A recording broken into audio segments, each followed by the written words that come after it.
The zipper jammed between my fingers, and I could feel my chest tighten along with it. Those damn mannequins in the center of the workroom, dressed in scraps and half-finished seams, seemed to mock me more fiercely than the people who had gathered around.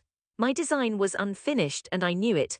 There on the faded parquet floor of Escola de Moda Santana, lit by the harsh overhead lights, I felt exposed, stripped of my intentions, and left with raw, trembling nerves. Critique days always carried a silent threat. Whispers hardened in the air. If you stood at the front, you had to be ready. I tried to smooth the skirt. The fabric was stubborn, not quite falling how I imagined. I looked over my shoulder at the instructor, Dona Regina, and caught her eyebrow arched with that particular kind of skepticism. Around us, classmates shuffled their sketchbooks. Some were pretending not to look, others didn't bother. Luana, Dona Regina's voice sliced through the shuffling sounds. Explain your decision with the hemline. It looks, well, unfinished. The words were steady, but the intention behind them was clear. Make your case or be taken apart. I met her eyes. It's a transition piece. The raw edge. I held my breath. It's supposed to show the process of becoming, you know, threads exposed, beauty not yet washed clean. My throat was so dry I envied the heavy rain I'd walked through to get here. A snort came from somewhere behind me, a line who always wore perfect lipstick, who'd already interned at 2 name-brand ateliers. People want beauty, not something that looks like you ran out of time. Or money, someone else whispered. Laughter, tight and sharp, rolled through the rows of machines. Dona Regina waited, but her gaze softened just for a second. Thank you, Luana, it's a brave risk, but you need more polish. Next. I stepped away as if I'd been pushed. My hands shook as I collected my sketches, shoving graphite-stained pages into my backpack. The sound of the rain outside grew louder. Silence wrapped around me, thick and absolute, as I walked out, passing the clusters of classmates already gossiping. Their words, thinly veiled cruelty, drifted behind me. She thinks she can start a trend with that mess. She's from Sapopamba, she should stick to restyling old clothes. I kept my head down. My resolve took root somewhere deeper than my pride. I walked home that night, the streets slick and shining, my sneakers soaked, but I kept moving. My family's apartment echoed with the sound of the television and my parents' low conversation. When I slipped inside, I heard my older brother Raphael at the table. Me, Olha, she's here, he called out like an announcement. I caught my mother's glance from the kitchen. She wiped her hands, leaving streaks of oil on her apron. Oi, fill her, how did it go? She asked, pouring beans into a bowl. I hesitated. It was fine, they just want something else, I guess. She didn't answer. Instead, my father looked up from his newspaper. Maybe you should take that civil exam, at least that's a sure thing. I wanted to disappear. I'll take the leftovers to my room. Upstairs, I worked late into the night. The tiny space I called a studio, really my share of the bedroom, a desk by the window, was stacked with jeans from the street market, old saris, bolts of muslin and scissors that always seemed to vanish when I needed them. I scratched notes in my battered sketchbook, ideas I couldn't yet bring to life, shapes, colors, feelings. No one in my family understood. They peeked at my drawings and saw childishness, waste, maybe delusion. But even as the city pressed close around me, smog, sirens, the steady pulse of São Paulo, I nursed a fierce, quiet faith that my vision could become something real. The days blurred. I graduated at the bottom third of my class. I didn't have my own sewing machine or a smartphone with a good camera.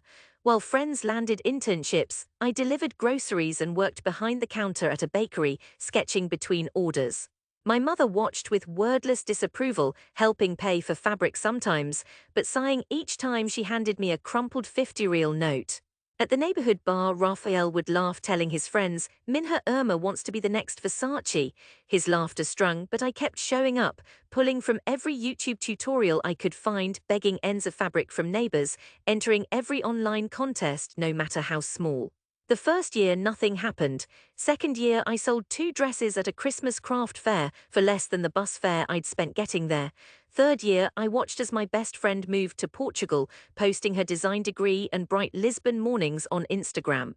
I thought about giving up, sometimes in the silence of the pre-dawn city, as I hand-stitched pleats in the weak light spilling through my window. Then, early one Saturday in August, a message landed in my spam folder. Selection Committee, Brazilian Youth Fashion Initiative. I was shortlisted. It felt like a mistake, an error that would be corrected if I showed too much hope. But 2 weeks later, I was on the top floor of a concrete tower on Avenida Paulista, showing judges my rough mock-up of a dress with broken seams and hand-embroidered birds. They asked about my fabric. I told them the truth. It's from a street vendor, remnants thrown out by luxury houses, sometimes old curtains from neighbors. They murmured among themselves in rapid-fire English and Portuguese. A woman with tall heels and black-rimmed glasses smiled, offered her card and told me, "We'll be in touch." I left with my garment in a plastic bag, nearly retching from nerves. Days passed, silence. One evening my mother called from the kitchen, "Luana, you've got a letter." It was a handwritten invitation, a 6-month residency, a stipend, a place in the next São Paulo Fashion Week. My hands shook as I read it out loud. Raphael snorted and looked away, half smiling. "You see me, maybe all those raggedy clothes will be worth something for the news one day." I didn't answer him. I sat down, as if I'd just finished running, breathing hard and scared of waking up. Fashion Week was nothing like I'd imagined. The air in the tents trembled with nervous energy, too many interns running on caffeine, models flitting like birds from dressing rooms, racks of shimmering garments swaying with the hum of anticipation. I kept my head down, stitching last-minute details, making sure the zippers glided, praying the seams would hold. On the night of my show, I wore second-hand jeans and a t-shirt. I watched through a gap in the curtain as my collection, the birds, the raw edges, the patched satin, floated down the runway, worn by models who radiated a kind of fragile fury. Photographers clicked and muttered. No one cheered. These crowds were too jaded for that, but afterwards, backstage, an editor from Vogue Brazil pressed her card into my hand. "I want to see more. Your work, it breathes," she said, her accent heavy, her smile careful. Social media fluttered, nothing viral, nothing big, but tiny ripples. Orders began to trickle in through a website my cousin cobbled together for me. 1 skirt, then 3, a commission for a music video, a contract with a showroom in Jardins. I moved out of my parents' apartment and set up a studio with 3 other designers. My mother came to visit, clutching a bag of pau de queijo, eyes wide at the ironing mangle, the rolls of expensive Italian jacquard on the racks. Years passed, my brand Passaro Liver grew, slow then steadier then miraculous. Journalists came, podcasts called, orders came from Miami, Paris, Dubai. People began to talk about the Sapopemba girl who turned curtains into couture. I traveled to Rio, then to Milan, never fully believing, always expecting it to end. I sent money home every month, but Raphael still called me fashionista with a smirk, and I still felt ashamed every time my mother told the neighbors I worked with costurer, never saying designer. When the invitation came for the exhibit at MASP, the Museum of Art, it felt like everything had folded in on itself. 10 designers, 10 stories about São Paulo. The curator wanted to show roots, beginnings, transformation. I agreed. They would display 3 pieces of mine on full mannequins in a room with glass walls on Avenida Paulista, lit so that at dusk, the city would reflect itself in my work. "We'd love you to bring your family for the opening night," the email read. I phoned home, my mother sniffed. "Museum exhibit like the paintings." "Yes, me like that, my dresses. On display." "Raphael, she's going to the museum," she called. I bit my lip. "I'll come," he said after a pause. The week before the exhibit I worked in silence. Each dress was a fragment of my life. One built from thrifted saris, the stitches visible colored threads mapping each previous repair. Another sewn from rich teal velvet with birds embroidered on the hem, wings flared in gold silk. The last, my risky favorite, a wedding dress of layered muslin dyed pale pink with jabuticaba skins, the top unfinished, raw, like the first design I'd been mocked for. I spent hours running my hands over the fabric, checking every seam. Outside, São Paulo raged as always, traffic gnawing at curbs, life pulsing too fast and hot to touch. Inside, my thoughts ran quieter, steadier, the silence I'd learned to live with now becoming my armor. Opening night, winter, the sky heavy. The museum entrance was a blur of scarves and murmured excitement. I wore a dress of my own making, black, simple, with a single embroidered bird flying off my shoulder. My mother held her purse tightly, stepping carefully.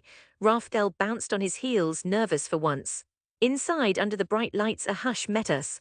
My dresses were lined up behind glass, perfect and still, spotlit under arcs of white.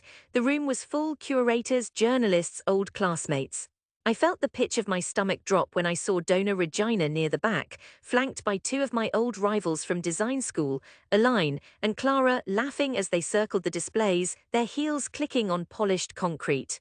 We waited for the speeches. My name was announced and the crowd clustered tighter, phones lifted, flashes painting the scene. Photographers took my picture beside my work. My mother gripped my hand so tightly I winced. People walked up reading the small placards, Luana Oliveira Sapopemba Transformation 2029. They peered at the stitching, talked in low voices. Ralph L. drifted, staring at the wedding dress. Did you really make that? All of it, he asked, voice rough. Yes, my answer was simple, with my hands like always.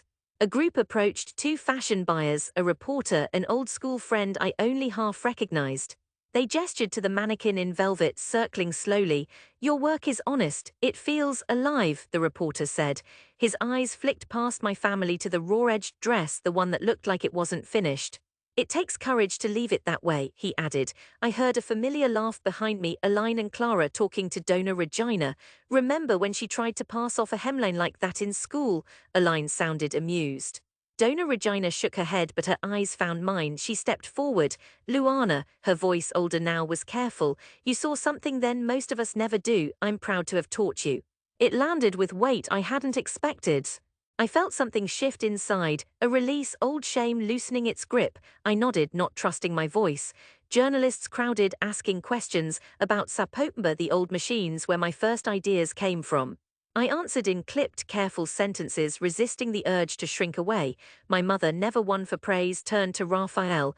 Ella conseguiu, you see, all those hard nights it was real. He ducked his head. I didn't think, I thought she was dreaming. I glanced at him, remembering every joke, every dismissive wave of his hand. I saw in his bowed posture the shape of his regret. I let the silence hold between us, a peace offering. The night stretched on. I stood beside my dresses, fielding questions, smiling at praise that barely touched the core of what I felt. Eventually the room cleared, the buyers drifted out, the curators congratulated me, and I found myself alone by the glass, watching the city's lights blink on in the street below. My mother rubbed my back. We are proud, Phil, her truly. I smiled, finally letting the weight of all the years fall away. Outside, the cool air tasted cleaner. We walked together, my family and I, all the way to the metro station. Sao Paulo buzzed and flashed, indifferent and eternal, but I walked upright. In my bag, tucked under a program from the exhibit, was a scrap of raw-edged fabric stitched with birds, a piece of my first failure. I pressed it between my fingers, letting the silence settle deep in my chest, filling the space where shame once lived. Tonight it was only resolve, older, quieter, but stronger than ever. And for the first time, returning home did not feel like defeat, but something earned and cherished and real.